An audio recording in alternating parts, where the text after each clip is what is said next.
$30 billion. That was the economic windfall FIFA promised when the World Cup came to American soil.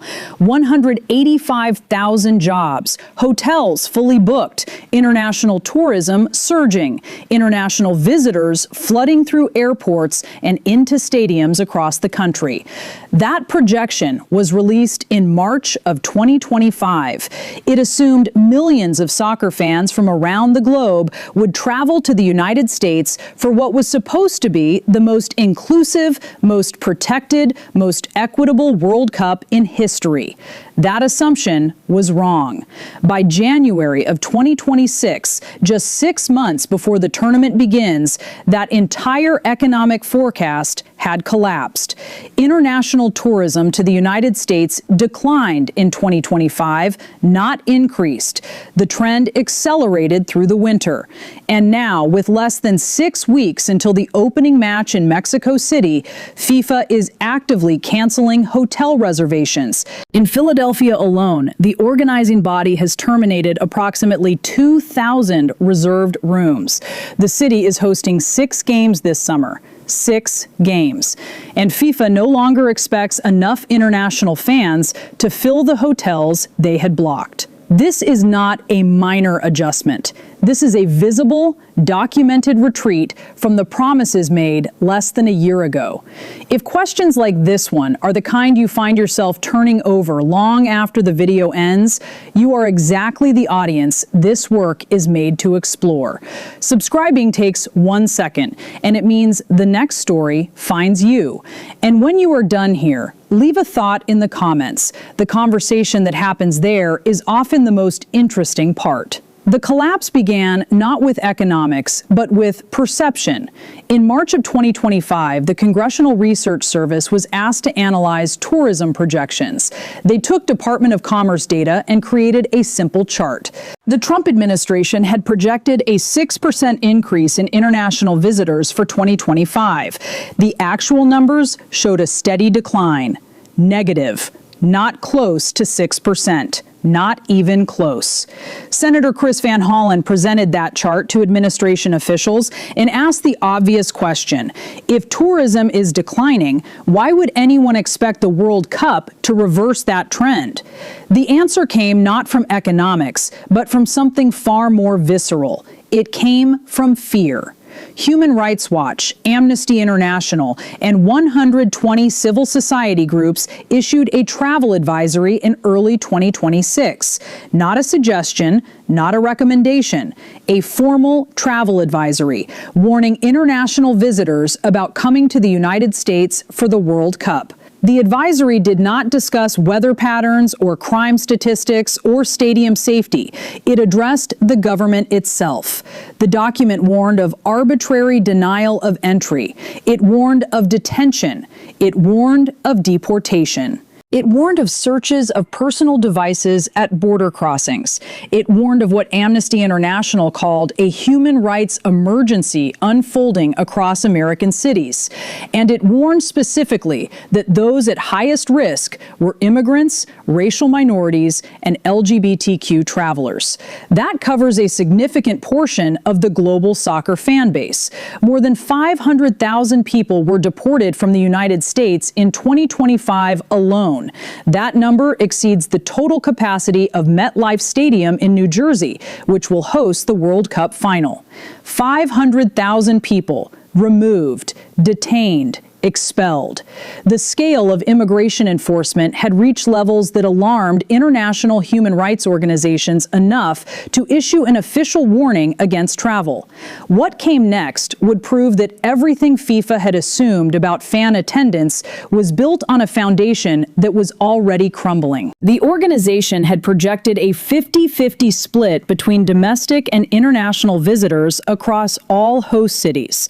Hotels depend on international guests because they spend more, stay longer, use more amenities, and contribute more to local economies. But international guests were not coming.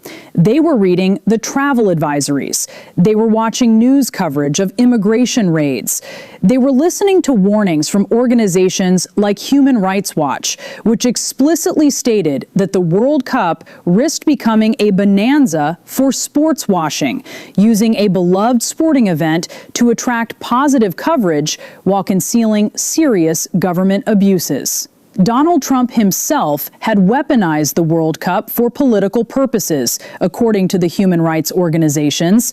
They argued that the administration was using the tournament as a tool to present an image of normalcy and safety while conducting what they described as an aggressive immigration enforcement campaign.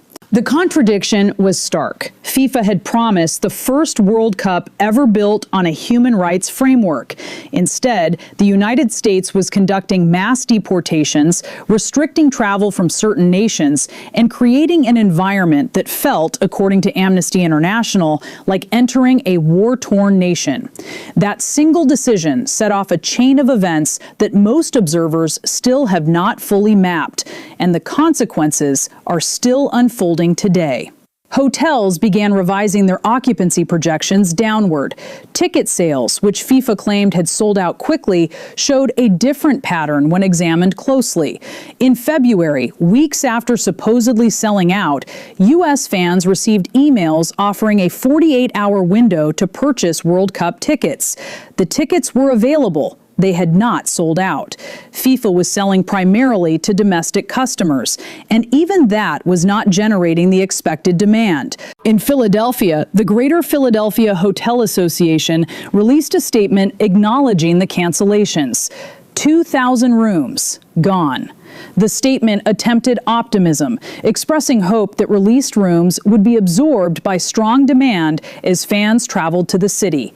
But the data contradicted that hope. Demand was not strong. It was declining. And the reason was documented in writing by 120 organizations representing civil society across the globe. Mexico, which would host the opening match and 3/4 of all group stage games, faced a different crisis. Over recent months, criminal violence associated with gangs had escalated significantly. The Mexican government's response was to mobilize 100,000 security personnel for the World Cup, including 20,000 military personnel. The tournament was becoming less a celebration of global sport and more a security operation, requiring military deployment. Canada, hosting the remaining games, faced its own human rights concerns. Amnesty International warned that efforts to beautify host cities could result in the displacement of homeless populations. The World Cup, which was supposed to be the most inclusive tournament in history, was instead creating conditions where vulnerable populations faced removal from their communities. The question worth sitting with is not whether this outcome was avoidable, but whether any institution involved had the incentive to prevent it. FIFA had made promises about human rights protections. The Trump administration had pursued immigration enforcement policies that directly contradicted those promises. The collision between these two forces was not accidental. It was structural.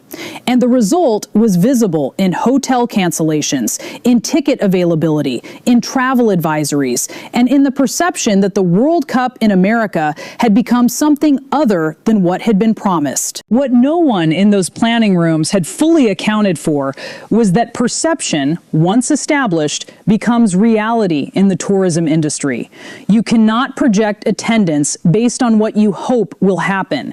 You must project based on what people actually believe will happen.